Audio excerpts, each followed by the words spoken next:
দেশের মানুষের বিরুদ্ধে অত্যাচারের সঠিক ডকুমেন্টেশন প্রয়োজন বললেন প্রধান উপদেষ্টা।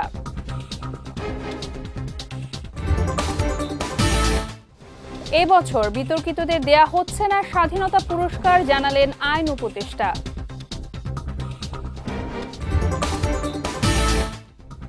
এবং অবাধ, সুষ্ঠু ও গ্রহণযোগ্য নির্বাচন আয়োজনে কমিশন প্রতিশ্রুতিবদ্ধ, মন্তব্য সিএসি।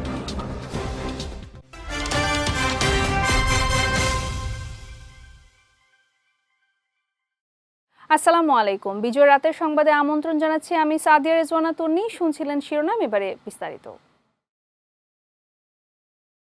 শাপলা চত্বরে আন্দোলনকারীদের উপর দমন পীড়ন, দেলওয়ার হোসেন সাঈদীর রায়ের পর আন্দোলনকারীদের উপর পুলিশি বর্বরতা এবং বিচার বহির্ভূত হত্যাকাণ্ড সহ শেখ হাসিনার শাসনামলে সংগঠিত সব নৃশংসতা নথিভুক্ত করার উপর গুরুত্ব আরোপ করেছেন প্রধান উপদেষ্টা ডক্টর মোহাম্মদ ইউনূস।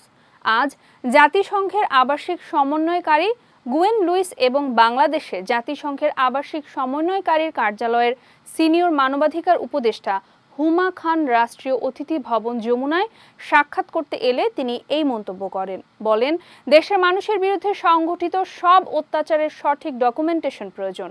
এই ডকুমেন্টেশন না করা হলে সত্য জানা এবং ন্যায় বিচার নিশ্চিত করা কঠিন। সাক্ষাৎকালে জুলাই ও আগস্টের বিক্ষোভ সম্পর্কিত মানবাধিকার লঙ্ঘন ও নির্যাতনের বিষয়ে তথ্য অনুসন্ধানী প্রতিবেদনের জন্য জাতিসংঘকে ধন্যবাদ জানান প্রধান উপদেষ্টা।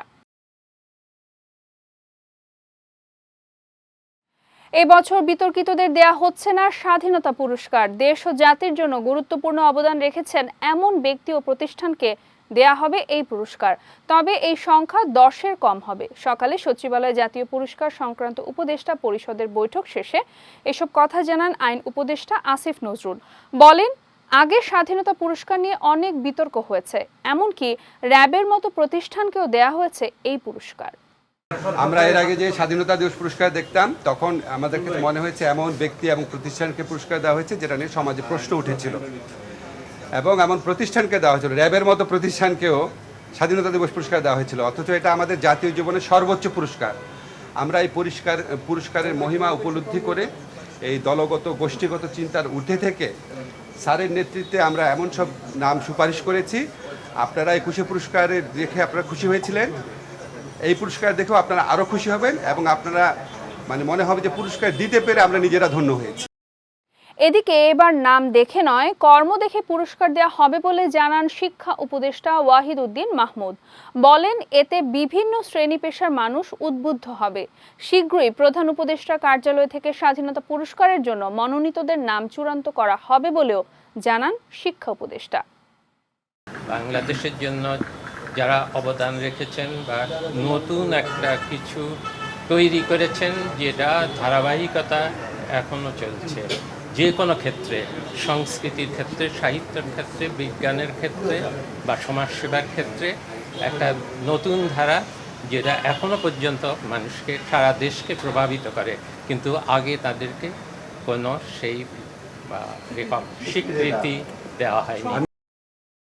অবাধ, সুষ্ঠু, নিরপেক্ষ ও গ্রহণযোগ্য নির্বাচন আয়োজনে কমিশন প্রতিশ্রুতিবদ্ধ বলে মন্তব্য করেছেন প্রধান নির্বাচন কমিশনার এএমএম নাসির উদ্দিন। সকালে জাতীয় ভোটার দিবস উপলক্ষে আয়োজিত শোভাযাত্রার উদ্বোধনী অনুষ্ঠানে এই মন্তব্য করেন তিনি।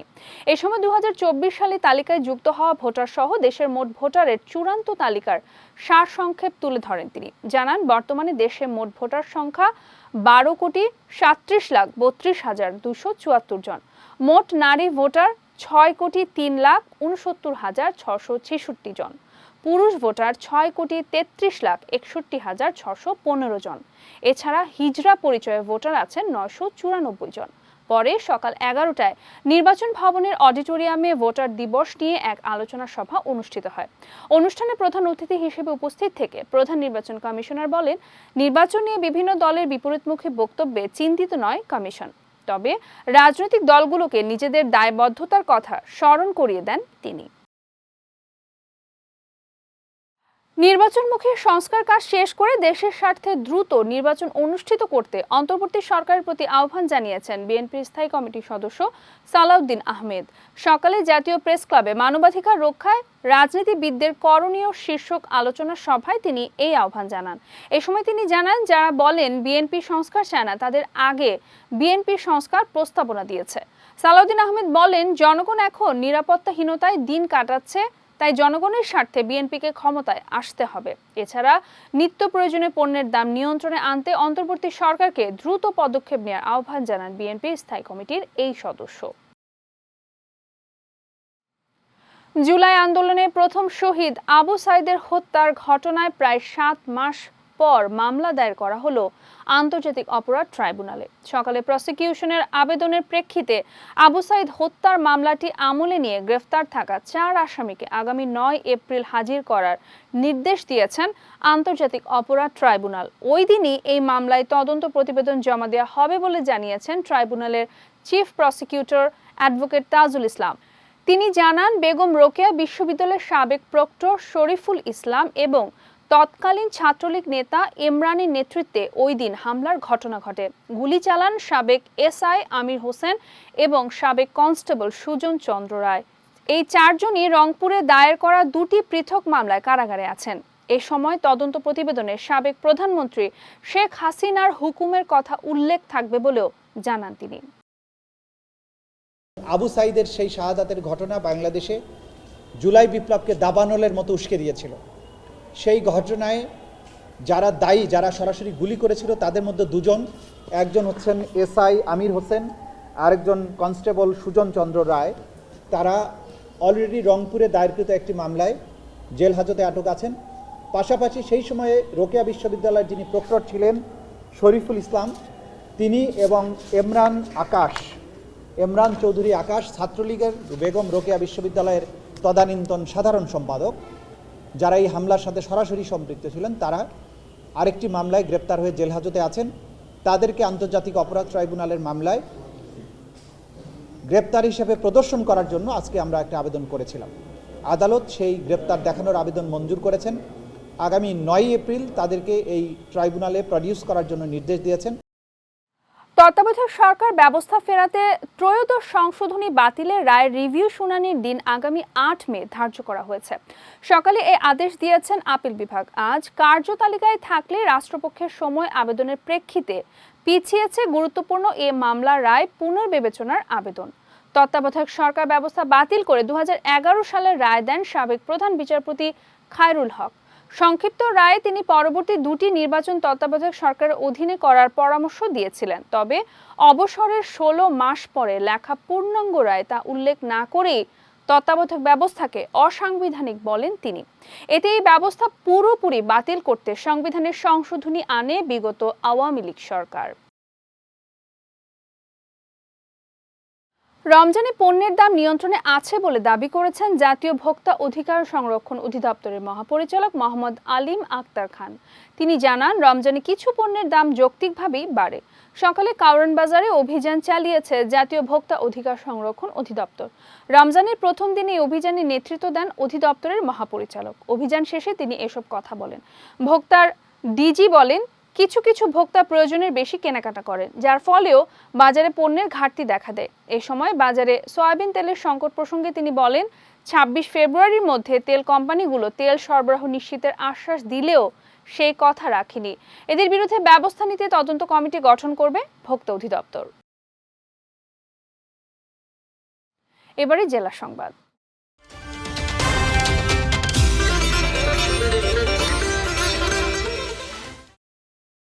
পিরোজপুরের রাজনৈতিক মামলায় হাইকোর্ট থেকে আগাম জামিন নিয়ে নিম্ন আদালতে হাজিরা দেওয়ার পর 5 আওয়ামী লীগ নেতাকে গ্রেফতার করেছে পুলিশ। দুপুরে পিরোজপুর জেলা ও দায়রা জজ আদালত প্রাঙ্গণ থেকে তাদের গ্রেফতার করা হয়।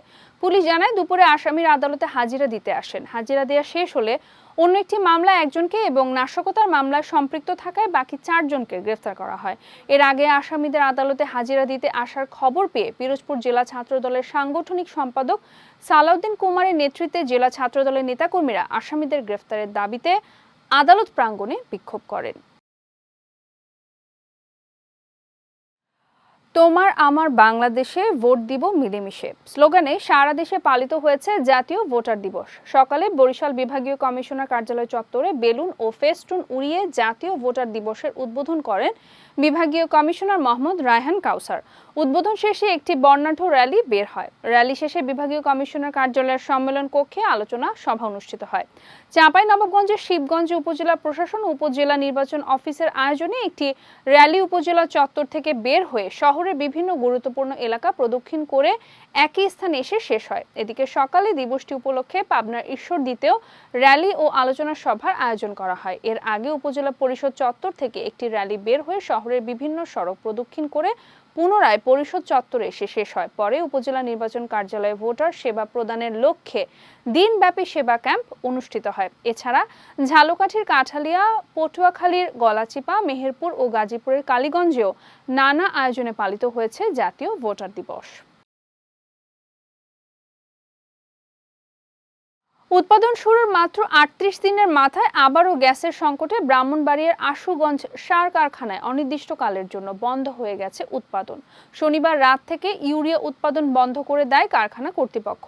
বন্ধের আগ পর্যন্ত প্রতিদিন গড়ে ১১৫০ টন সার উৎপাদন করে আসছিল কারখানাটি। এর আগে গেল বছরে ২১ ফেব্রুয়ারি থেকে ১৪ নভেম্বর পর্যন্ত গ্যাস সরবরাহ না থাকায় সার উৎপাদন বন্ধ থাকে কারখানাটিতে। পরে শ্রমিকদের দীর্ঘ আন্দোলনের পর গত ১৫ নভেম্বর গ্যাস সরবরাহ শুরু করে বাখরাবাদ গ্যাস ডিস্ট্রিবিউশন কোম্পানি কর্তৃপক্ষ। এরপর ২৩ জানুয়ারি থেকে সার উৎপাদন শুরু হয় কারখানাটিতে।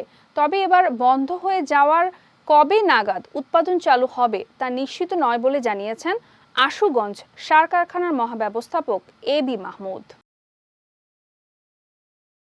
যাচ্ছে খেলার সংবাদে।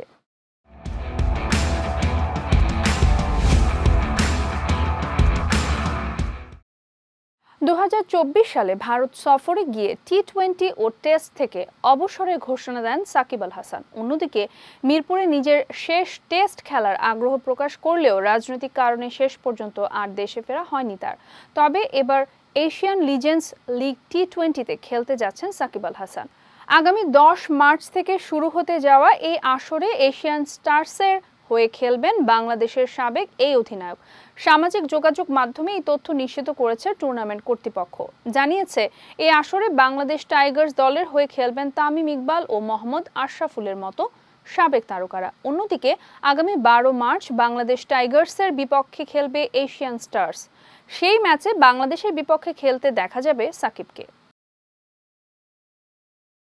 স্প্যানিশ লা লিগায় অ্যাথলেটিক বিলবাওকে ১-০ গোলে হারিয়ে নিজেদের জয় নিশ্চিত করেছে অ্যাটলেটিকো মাদ্রিদ। শনিবার দিবাগত রাতে নিজেদের মাঠ মেট্রোপলিটানো স্টেডিয়ামে মুখোমুখি হয় দুদল।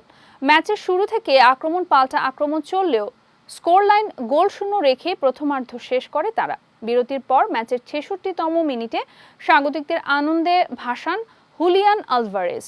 মার্কোস লরেন্টের অ্যাসিস্ট থেকে অ্যাটলেটিকো মাদ্রিদকে ১-০ গোলে লিড এনে দেন এই স্ট্রাইকার। এদিকে ম্যাচে ফিরতে আক্রমণ চালালেও অ্যাটলেটিকোর রক্ষণভাগকে ফাঁকি দিয়ে বল জালে জড়াতে ব্যর্থ হয় সফরকারী দলের স্ট্রাইকাররা। ফলে হার নিয়ে মাঠ ছাড়তে হয় বিলবাওকে। বিজয় রাতের সংবাদ শেষ করার আগে শিরোনামগুলো দেখে নিচ্ছে আরও একবার।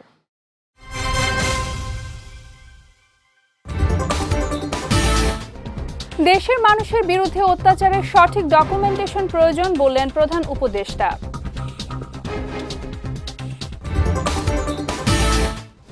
এবছর বিতর্কিতদের দেয়া হচ্ছে না স্বাধীনতা পুরস্কার, জানালেন আইন উপদেষ্টা।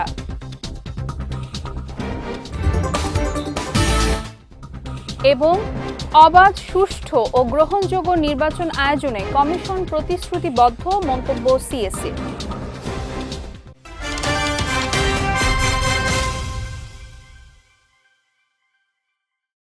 বিজয় রাতের সংবাদ শেষে আজকের মতো আমি সাদিয়া রেজওয়ানা তন্নি আপনাদের কাছ থেকে বিদায় নিচ্ছি। আগামীকাল একই সময় নতুন সব খবর দেখতে চোখ রাখুন বিজয় টিভিতে। এছাড়াও আজকের বিজয় রাতের সংবাদের ভিডিও দেখতে পারেন আমাদের ইউটিউব এবং ফেসবুক পেজে। আমাদের ইউটিউব হলো youtube.com/bijtv-official এবং আমাদের ফেসবুক পেজ হলো facebook.com/bijtv limited। এতক্ষণ সঙ্গে থাকার জন্য ধন্যবাদ সবাইকে।